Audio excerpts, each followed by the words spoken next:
କଲରା ସବୁ ରହି ରହିକିରି ପାଚିଗଲାଣି ତ ମୁଁ ଭାବିଲି ଏଥିରେ ଆଜି କ'ଣ ଗୋଟେ ବନେଇବା ଯେଉଁଟାକି ଟେଷ୍ଟି ବି ଲାଗିବ ଆଉ ପିତା ବି ଲାଗିବନି।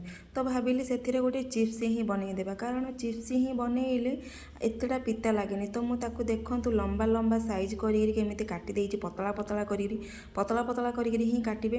ସେଥିରେ ମୁଁ ଅଳ୍ପ ଚାଉଳ ଚୁନା, ବେସନ, କର୍ଣ୍ଣଫ୍ଲୋର ଆଉ ହଳଦୀ, ମରିଚ ଗୁଣ୍ଡ, ଅଦା ରସୁଣ ମରିଚ ଛେଚା ସବୁ ଦେଇକିରି ଭଲ ଭାବରେ ତାକୁ ଗୋଟେ ବଢ଼ିଆ ସିନା ଗୋଳାଗୋଳି କରିଦେଲି। ଶୁଖିଲା ଗୋଳେଇବେ।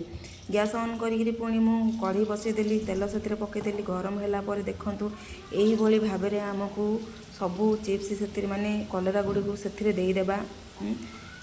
ଭଲ ଭାବରେ ତାକୁ ପୁରା କ୍ରିସ୍ପି କରିକିରି ପୁରା ଭଲ ଭାବରେ ତାକୁ ଛାଣିବ, କାରଣ କ୍ରିସ୍ପି ହେଲେ ହିଁ ଆମର କଲରା ଚିପ୍ସଟା ବହୁତ ଟେଷ୍ଟ ଲାଗିବ ଖାଇବାକୁ। ଆଉ ଘରର ସମସ୍ତେ ବି ମଧ୍ୟ ଖାଇବାକୁ ଭଲ ପାଇବେ।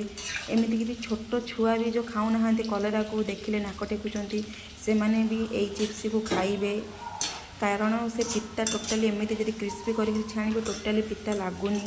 ଟେଷ୍ଟ ବହୁତ ବଢ଼ିଆ ଲାଗୁଛି। ଦେଖନ୍ତୁ ଏଇଭଳି ଭାବରେ ଆପଣମାନେ ଛାଣନ୍ତୁ।